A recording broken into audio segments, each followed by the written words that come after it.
Hi, today we're going to look at number 7 out of 2.6, and we're going to determine if these two functions are inverses. So in order to do that, we have to figure out what f of g of x is and what g of f of x is.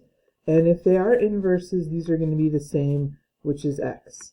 So let's start with f of g of x.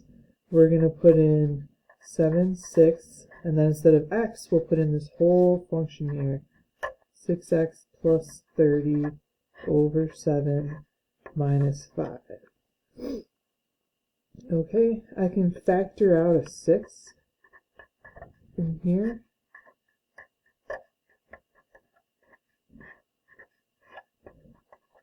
And notice the 7 and the 6, those are going to cancel to a 1.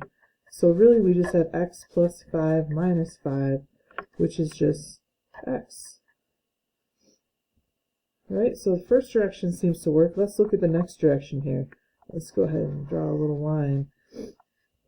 So it'll be 6 times 7 6x minus 5 plus 30 all over 7. So we can distribute this 6 in. So we'll get 7x minus 30 plus 30 all over 7.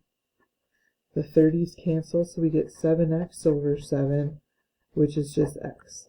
So now because both compositions gave us x, we can say that these functions are inverses.